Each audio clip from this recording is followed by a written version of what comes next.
Hey there, welcome to Heel Toe Corner Club. We've got a little bit of a special episode here today. I've got a little bit of a car feature. We've got two third-generation Civic hatchbacks here, a car that I've always kind of liked but never had much access to in the past. Well, I've had the opportunity to be custodian to this white Civic for a little while, and you might have heard in our podcast that I bought this black Civic towards the end of 2021. Well, both cars have a lot of similarities, but they're also very differently done. So this video, we're just going to show you a little bit about how two different people who are real true enthusiasts have put together their third generation Civics.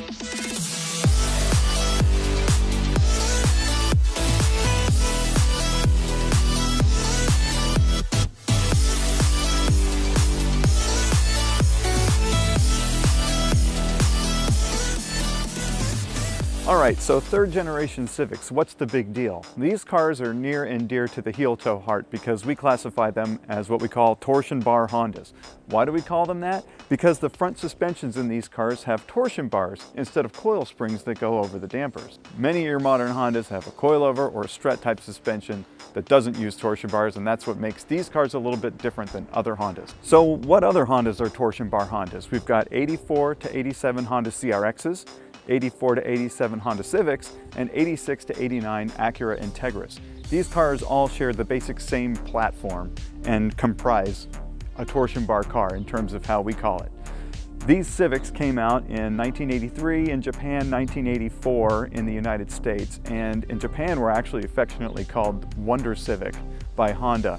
I'm not really sure where they got the name Wonder Civic from, except for the fact that these cars were highly successful cars in Japan and the United States. The compact size and the low hood height, but sporty little engines that kind of define Honda. A sporty engine that likes to rev but is very economical, plenty of space inside the cars, and features that just make it seem like a car that's cut above the competition at the time. Hondas of the 80s and 90s, we like to refer to them as golden era Hondas because these cars have all the packaging and all the attributes that make us fall in love with these cars in the first place. 1983, these cars had barely any competition that could still stand up today as an enthusiast car. Okay, so what's so different about these two cars? Clearly you can see the front ends are a little bit different and they have some different features. This car is a 1985 DX model. In 1985, Honda had come out with fuel injection but had not put it on the Civic yet. They put it on the Prelude and the CRX and the Accord, but not the Civic. So these cars were all carbureted, and they did have the sealed beam style units that were standard all through the 60s, 70s, and much of history up until in the middle 80s. Manufacturers were able to move away from sealed beam units and put more stylized headlights on their cars. So you see the transition from a lot of cars that had pop-up headlights or recessed lamps like this to ones that were a little bit more stylish in this fashion. Just 1 year change from 85 to 86 made that difference. Now this car is a 1987 model. This is an SI and it's got a little bit more equipment. The SI was fuel injected. They started that in 1986 in the Americas. And along with the fuel injected engine, they put in some more features like a removable glass roof. It's got a little bit nicer trim inside. Alloy wheels were standard. So the SI model is kind of like the top of the line Civic in a sense, and has been for many years because the SI just represents the enthusiast car. All right, now both of these Civics have had engine swaps. The 85 was a much more pedestrian car. It came with a 1.5 liter carbureted engine, an E-Series engine as we call them. There was a little bit of a transition in this time from E-Series to D-Series. So while this Civic came with the EW4 engine, it's also commonly known as a D15A3. So the D15A3 is fuel injected and had a 3-valve head on it, which was something that was kind of interesting. But both of these cars have engine swaps in them. They've both been converted to B-Series sort of big block B20 engines. Okay, so this 1987 Civic is actually my Civic. I bought this car towards the end of last year, so about 6 months ago. I got it from a guy in Washington, just across the river, who had actually purchased it from a mutual friend of ours named Thomas Strom, who built this car to his specifications over, I think, probably a decade or more of owning it. He did all kinds of custom stuff to this, completely built the powertrain, Didn't do as much to the suspension, but in his defense, there isn't that much available for the suspension. It's got a really nice exterior. There was an accident at some point, but it was repaired very well, and you really couldn't even tell. The interior is all intact and all original. There are, of course, after 35 years, going to be a couple of broken clips and things like this. But overall, one of the things I really loved about this car when I bought it is that it had all the interior pieces, including a very rare and hard to get parcel shelf that covers the cargo area behind the rear seat. Other interesting thing about these cars, in the back seat, it reclines, and if I'm not mistaken, it actually slides as well. Kind of strange, isn't it? These are one of the innovative things that Honda did at the time with cars like this that made them so much better than their competition. The dashboard is very simple and straightforward. The car does have a stereo system in it, although it's not very well tuned, and I think I would like to crank it up a little bit. I really think this car is somewhat of a street demon. It doesn't look like a very aggressive car, but it is quite fast. Now, where does all that speed come from? It comes from the B20 VTEC engine under the hood. And Thomas went to the biggest, baddest engine he could. It's a 2-liter. It hasn't been stroked or increased in displacement, but it does have high compression aluminum pistons in it. We've got a VTEC head with portwork and camshafts by Endyne. A few more little interesting bits underneath the hood here. I see that I've got some Medieval Pro camber caster plates. Those were a part that we made quite a lot of years ago, and it's just evidence that Thomas built this car over a long period of time, because I don't think we've made those for at least 10 years. We've got a JDM VIN plate on here, which is kind of a fun little feature that we used to do in the late 90s and early 2000s. Although this says it has a ZC engine, which was never in here. We went straight to a B20, so this VTEC power plant is really pretty stout. It revs out very nice. And some features on here, we've got a Mugen oil cap, this plug cover, which looks like a spoon one. Thomas was always into buying authentic parts, although it doesn't say spoon on the backside, so I'm not sure if it's authentic or not. We got a Skunk 2 intake manifold, and then this intake tube. They were both sort of powder coated to match and a nice wrinkle finish. This is probably a makeshift cold air shield to keep hot air from getting over there. The battery in the engine bay sort of also helps block heat from the engine bay. The radiator in this car mounts underneath the core support. On a lot of newer Hondas, that's actually an upgrade, but on these cars, that's where they've always been mounted. So on this side, there's a block-off plate to keep air from escaping this side, force more through the radiator. We've got some really old first-generation Hasport engine mounts. I think they're first generation. They're pretty old anyway. They don't look like that anymore. And this old Mugen header, which is a really nice piece. I'm glad to have that. I think I do need to pull that off and recondition it a little bit. Overall, the engine basically looks like it belongs there. I think Thomas did a really good job of incorporating this engine into the car. This isn't a show build necessarily. Again, that this was built mostly for performance, and it definitely does perform. If you know who Endyne is, you know that this was a really high-end tuning house in the late 90s and early 2000s, and I believe they're still doing work today, but having an engine that's got Endyne components in it is really kind of a special thing. Really, this car screams. It's pretty fast, you know, not scary fast, but a 200 horsepower engine in a car that weighs just over 2,000 pounds is gonna be fun. That's just the engine. The drivetrain is also kind of special in this car as well. It's got a YS1 transmission in it, which is from a B16 car, meaning the gears are very, very short. It accelerates very quickly with those short gears and the high torque of the B20 engine. We've got a limited slip differential, and actually, one of the things you'll find on the interior is the Fastline Performance Shifter, which was never officially made for this car, but has been adapted and put to quite good use because the very quick transmission gears require fast changes, and that shift knob is right at hand. Suspension-wise, this car is on Tokiko Blue shocks, which is basically the lower grade of the Tokiko line. There was the blue and the alumina, which were white, and those were adjustable for firmness. This car has the blues, and it has upgraded torsion bars in the front and ground control coilover adapters in the rear. This is sort of like traditionally what people have done with these cars to upgrade them. A little bit larger torsion bar to bring the spring rate up in the front, new shocks that would replace old worn out ones presumably, and ground controls in the rear that would allow you to adjust the height. We have other options for suspension available for these cars today. Neither one of these cars is using one of those setups. We'll talk about that in a later video, because one of the reasons why I bought this car was because it was so well sorted out, except for the suspension. This 1987 Civic presents itself as really pretty original, but the keen eye will notice some really important upgrades that have been done. First and foremost, starting at the front, we've got this ZC hood. This is a sheet metal ZC hood, which was only available overseas and never in America. They're actually pretty difficult to get a hold of because the shipping cost is so high, and now these parts have become really well obsolete even overseas. So finding one in any condition is pretty challenging. The previous owner, after Thomas sold it, did a custom front lip on this car. This isn't standard. To me, it's a little bit bulky looking, and I'm probably going to change it, but it is a distinctive feature about this car. You'll notice that these wheels have an interesting, really 80s look to them. These wheels I actually purchased probably 10 years ago for a CRX project that I had. I had them stripped down and polished and did the paint on them to sort of mimic what a JDM version of this wheel would look like. I didn't want the wheels that came on this car when I bought it, so I negotiated down the price and brought these, what we call phone dial wheels, with me to roll the car on. And actually, they look so good on this car. They're very correct looking. If anything, I think they're a little bit small, and personally, I like a little bit more of an aggressive look, like a 15 and something a little wider. But hey, you know what? For driving around for now, until I get other wheels, I think these phone dials look really pretty awesome.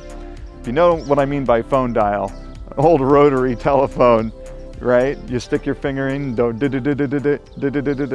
yeah, so that's where they got the name from.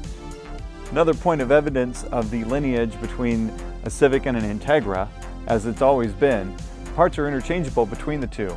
This car, you'll notice in between, what is that, number 1 and number 3 on our phone dial, there's a disc brake back here. These cars didn't come with disc brakes from the factory, but the 1986 to 89 Integra did.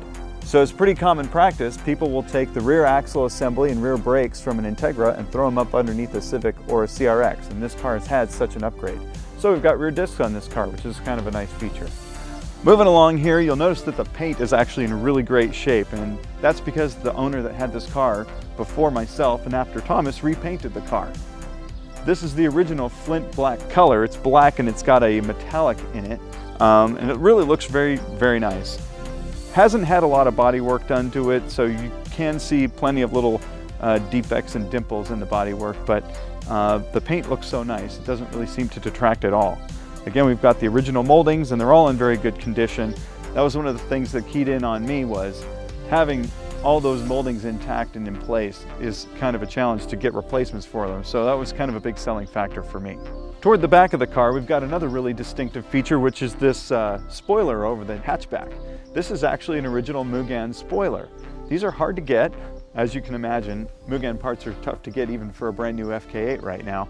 But back in the 80s, Mugen made a few upgrade pieces for these cars, and this foam spoiler was one of them. This is in original condition and actually does look pretty good. It's missing the badge. The badges go for hundreds of dollars if you can find them now, so I am keenly on the lookout for one. But I'm really proud to have that spoiler on the car too, because I think it does give a little bit more of a nod to the performance within the car, that this isn't just a really nice looking standard car, even though it kind of presents as like a stock car from the outside. Some other things have been done to this car, such as the taillights have been smoked a little bit and the wipers have been removed and things like this. I'm probably going to end up reverting it a little bit more back to the original look. I've got some other headlights to use in here at a later time, and we'll probably do more features on this car, as it is my car and we do want to do some things to it. Other things I want to change on this car is the seats. Obviously these seats are mismatched, and we've got a really cool looking bridge seat over here on the driver's side, and on the passenger side is actually an old RSX seat.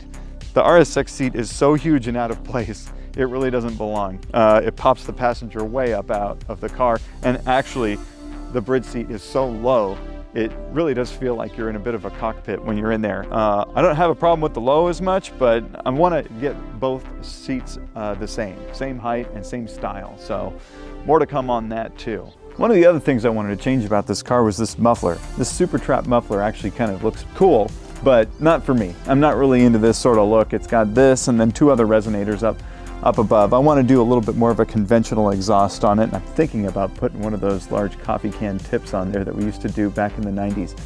I'm not really having a whole lot of luck finding the one I'm looking for, but we'll see how that turns out. But something else that the previous owner did was, similarly to the front lip, they did this rear lip, which the Civic SIR 88 to 91 model had a rear lip like this that sort of brought the rear down a little bit. And I think it's a really kind of a cool look. And he translated it to this car really very well. So I definitely want to hold on to that. So now we come to this white 1985 Civic. Why is this car even here? Well, in my position, I've got a lot of friends that have these sorts of cars and a lot of customers that have these sorts of cars. One of my friends slash customers lives out in Kentucky, and he found this car for sale on Facebook and instantly bought it. The seller is in Tacoma, about 2.5 hours away from here, and I am sort of like the go-between between these two guys who I kind of know both, at least on some level. So lucky me, right? Well, really am kind of lucky to get to see this car in person. There are all kinds of little details and things about this car that have been changed. There's a lot of features that don't seem like features when a car is new, but given the test of time, things sort of change after a little while, and this car actually turned into a really neat little hot rod. The first thing you're struck with this car is the beautiful white body. There isn't a dent or dimple on this whole thing. The paint is smooth and clean, and it's very vibrant and white. The owner of this car, or the previous owner of this car, did all the bodywork himself and painted it himself as well. He did a really fantastic job. There's all kinds of little details that you might not notice right away, like they've converted two door handles from a rear of a sedan model. Now actually that's been on this car as well. Both Civics have those rear door handles that have the lock cylinders deleted, but also this guy shaved the door moldings. This is a look that kind of harkens back again to the 90s and early 2000s when people used to make the sides of the cars more slick looking and just delete the extraneous moldings and trims and things. Over time, who knows when things are going to come in and out of fashion. He may not have actually had the moldings, and maybe this was the best alternative choice. Being a lower trim model, the 85DX didn't come with a sunroof. So now we've got this slick top to the car that not only provides extra headroom for people who are a little bit on the taller side, but it's lighter weight as well and has a nice clean look to it. The sunroof on the SI is a glass panel, which is nice to have and is actually removable. It doesn't crank or roll or pop out. It actually like comes out of the car. It's a little bit of a weird feature that probably would be nice to do without. A slick top is definitely the enthusiast choice. The windows have a very nice medium tint to them. Some features on the front end of this car are the smoked European corner lamps. These have a really nice look contrasted against the white body, and the lower air dam that this previous owner has constructed has a really cool look to it as well. Other little details in the front end, the DX badge embossed in the front bumper lamp. Completely custom thing, and he was telling me about it. He had some fun coming up with that. Another trim difference between the older DX and the newer SI was the badge in the center that says Civic was a reflective red panel on the 87 car that you might have noticed. On this car, it's a black panel with the Civic logo embossed on it.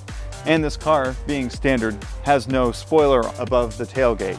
It has somewhat of a shuttle look to it, which I think is somewhat what they were going for, and Honda actually used the term shuttle in some of their promotions for Civic models that were wagons and hatchbacks and things like this. And so it kind of does have that look. Personally, a spoiler might set it off nicely, but there are all kinds of different ways to do things. The interior on this 85 Civic has been completely redone.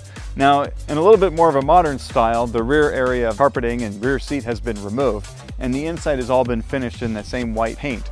But the front half of the cabin does have very nice clean interior intact. It's got the original blue color, and this car actually was blue on the outside. We retained the blue on the inside, and you can see that these seats are actually from a different car as well. They're from a Toyota Tercel of all things. They're in beautiful condition. They sit a little bit high in this car. Maybe something that the next owner is going to end up changing because he is a bit of a taller gentleman, but they actually look very well placed in this car as sort of a standard seat. The dashboard is even more simple than it is in the SI as comparison. The owner took out the heater and other controls for climate control just in the name of lightweight and simplicity. And so while this car presents as a little bit more of a show car on the outside, it does have a lot of those like underlying performance features as well that would save weight and save complexity. Jeff, the owner of this car, the previous owner, did a really great job making it look like a really tidy car on the inside, but done all kinds of neat little stuff. You know, there's a fog light switch and a start button instead of just the regular ignition. and the ECU poking down from underneath the glove box. But one thing that he couldn't do is make it a smooth, quiet car to drive. Those billet aluminum engine mounts in both of these cars are rather vibey and noisy. So you're going to be a part of that powertrain experience in either one of these cars, but more so in this one. There's sound damping all within the Black SI, Dynamat throughout the whole car, that really dampens a lot of the noise and vibration, and back to back you can really tell. The other thing that's going on in the back of this white Civic is the external fuel pump. It routes through the cabin and it's rather noisy. Maybe a different pump would be quieter, but ultimately, as much as this car looks like maybe a little bit of a cream puff on the outside, it has all the driving engagement that you would expect from a raw performance car. There's no stereo in the car, and while the shifter looks relatively standard, it is actually pretty highly modified from the knob all the way up to the transmission.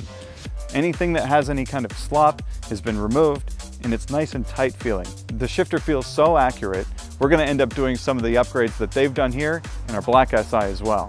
The powertrain in this Civic is also a B20 engine, although the owner of this car has more of a standard B20 engine and an Integra LS transmission that's got a little bit more broad gearing to it. This engine actually has plenty of torque, but tops out a few thousand RPM lower than on the SI with VTEC. Still has plenty of power, and because of the little bit longer gears, it doesn't quite have the exhilaration that the VTEC engine has, but there's definitely power in reserve in this car. You'll notice how clean the engine bay here is. The guy who did this car definitely had an eye for detail and quality. So much fabrication and time has gone into making sure that everything looks beautiful in this car. I have no doubt that if the swap on our Black Civic was done in modern times, it would look very much like this, especially since I still know the owner to this day, and he has one of the cleanest Integras around. This Civic has standard upper mounts. It doesn't have the camber caster adjustment, but we do have this Cusco tower brace installed. A true enthusiast who's really building a car around a theme isn't necessarily just going to bolt the parts together. These bars come blue, but this owner has painted it this silver or chrome plated it to match the intake tube and some other polished bits around the engine bay. It really sets it off as a unique build. We've got a full rye wire engine harness in here that really is designed to make this engine swap much more simple to do, and it gives a high-end look to the whole thing as well. You'll notice that the battery has not been kept in the engine bay. It's been relocated to the interior of the car, and that gives a nice big open space here, and it's a much cleaner look. Instead, the owner actually went to the extent of putting a battery terminal up front for charging and jumping purposes as needed. This B20 engine actually is paired with a hydraulic actuated clutch transmission versus the YS1 in the Black SI is a cable actuated. The hydraulic transmission is more stout and reliable, and Hasport actually makes a really nice bracket setup that converts the ability to use the original cable to actuate the hydraulic transmission itself. Another important thing to comment about the powertrain swap in this car is that it's fuel injected, but this car is a carbureted car. So a lot of the equipment that's built into the car isn't meant to support fuel injection. You got to change the fuel tank, and you have to put in an external fuel pump and a feed line to come up here to feed fuel to the engine bay. Carbureted setups have a much lower pressure, and so they don't require as much integration of the fuel system that a fuel injection system has. So the custom bracket for the fuel filter and these braided lines all make this chassis fuel injection capable. The other thing required to do fuel injection is upgrading the computer. It's got to support the fuel injection system that is operating the engine. Our Black Civic was already fuel injected from the factory, so much less work needed to be done to integrate that into the car. The previous owner also had to custom mount the ECU. And then there's the factor of tuning. The ECU in this car is a standard Integra ECU that's been chipped, provides a little bit of extra performance. This again is in contrast to the Black Civic, which is running a Honda fully programmable system. Again, much more highly tuned for performance, where this is a great all-around driver. You'll notice on this car we still have a half-width radiator, and instead of fabricating an accessory radiator cap, Jeff over here has just sectioned out a portion of the core support to access the radiator cap. But you'll notice that there is no block-off panel on this side, which definitely looks nice and provides a lot of nice airflow to the engine. Although this isn't an air-cooled engine, it would be much better to put a panel to block off this side and get more air to go through the radiator.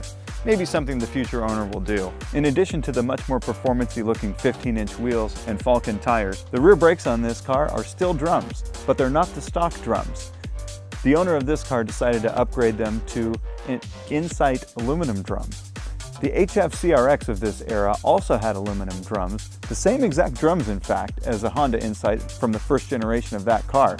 The lightweight aluminum drum also sheds heat rather quickly, and you can see that it's got some heat sink fins on them to help make that cooling even more efficient. They're really there for weight, to try to keep the weight down on both of those cars, which were all about high fuel efficiency. But of course, weight is the enemy of performance, and so while they are not disc brakes, they are definitely upgraded. The previous owner even went to the extent of fabricating a chassis brace across the rear strut mounts. As you can notice here, this really cool looking sway bar down below here is actually from a Dodge Caravan. And I don't really know what car the links come from, but whatever it is, somebody on Red Pepper Racing, the forum community surrounding these torsion bar cars, figured out a great formula for a rear sway bar for these cars that was cheap and effective, and it definitely is effective. I've driven both of these cars, and the driving experience is fairly similar between the two of them. They're both a little floaty feeling. This one has KYB shocks, and again the standard Tokiko's over there. Neither one of them has a real high performance suspension, but they both handle really very well. They stop well and they turn well. These cars are really great to drive, and it's because of little weird mods like that that really help. The exhaust system on this car also is very simple in nature, but has a nice coating to it and it looks great. It's not very quiet, but it does work, and I think it has a nice old school look with the transverse style mounted muffler. If you're wondering about the wipers, they typically aren't in place on this car. Because the owner had to drive the car 2.5 hours to me through Tacoma and the rain, they needed to fit the wipers to keep the car roadworthy. These are probably going to come right off to maintain the smooth look of the exterior. It's just really beautiful inside this car. They did a really great job, top to bottom, in and out, and it presents very beautifully. This car was built for good all around, and it really does have a place at a drag strip, at a car show, or even in the mountain roads. Well, I really hope you enjoyed this look at these two different third-generation torsion bar Honda Civics. Again, I don't really get an opportunity to get cars like this side by side, but I am really privileged to have seen these two up close and in person, and I'm glad to have shared them with you.